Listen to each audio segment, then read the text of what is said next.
प्यारे बच्चों, अब तक हमने कृषि के विभिन्न चरणों जैसे मिट्टी तैयार करना, बुआई, खाद एवं उर्वरक देना, सिंचाई, खरपतवार से सुरक्षा और कटाई के बारे में जान लिया है।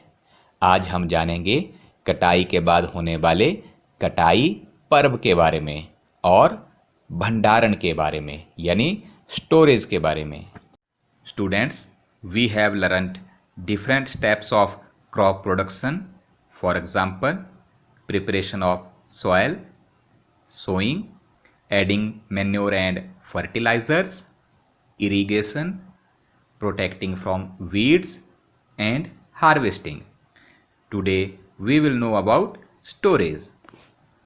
प्यारे बच्चों, फसल तैयार करने के लिए किसान 3 से 4 महीनों तक कठोर परिश्रम करते हैं और उसी के बाद आता है कटाई का समय। सोने जैसे दानों से भरी खड़ी फसल किसान के हृदय में उल्लास और खुशी का भाव पैदा करती है और ये समय होता है आराम करने और खुशी मनाने का, क्योंकि किसानों को उनके प्रयास का फल मिला है। इसलिए भारत के सभी भागों में कटाई का समय बहुत ही खुशी और उल्लास के साथ मनाया जाता है। पुरुष, महिलाएं और बच्चे सब मिलकर इन त्योहारों, इन पर्वों को मनाते हैं। कटाई ऋतु के साथ कुछ विशेष पर्व जैसे पोंगल, वैसाखी, होली, दिवाली, नबान्या एवं बिहू आदि जुड़े हुए हैं। Dear children, after 3 or 4 months of hard work, there comes the day of the harvest. The sight of golden fields of standing crop laden with grain fills the hearts of farmers with joy and sense of well-being.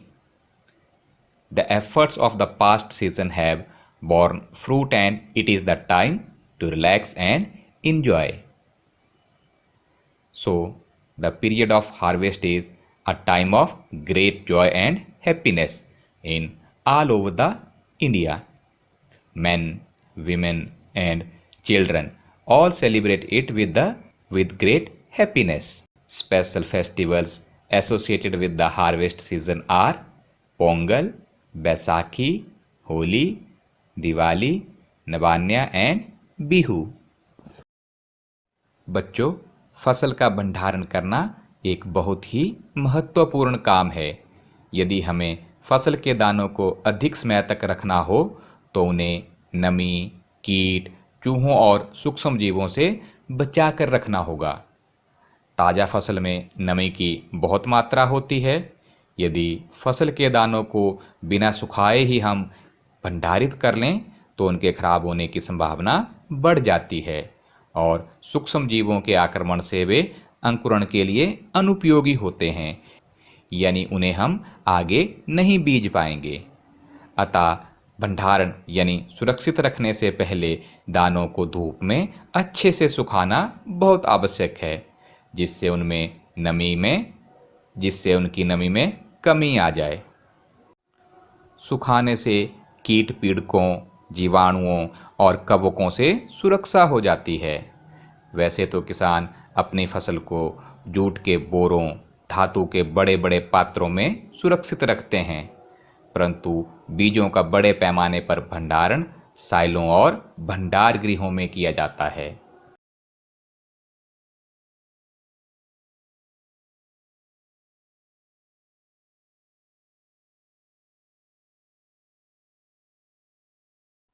बहुत सारे किसान नीम की सूखी पत्तियों का उपयोग अनाज के भंडारण में करते हैं, जिससे वे सूक्ष्म जीवों से सुरक्षित रहती हैं। वैसे आजकल रासायनिक उपचार भी किया जाता है, यानी रासायनिक दवाओं का भी उपयोग किया जाता है। Dear children, storage of crop is an important task. If the crop grains are to be kept for longer time, then they should be safe from moisture, insects, rats and microorganisms. The fresh crop has more moisture. So, the first step is to dry the fresh crop in sunlight. By drying, the moisture reduces and the crop is safe from attack of organisms. Lack of drying, the grains can proceed towards the losing their germination capacity.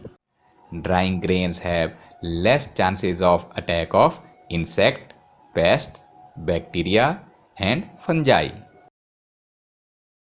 Normally, farmers store the grains in jute bags or metallic bins. However, for large-scale storage of grains, it is done in silos and granaries.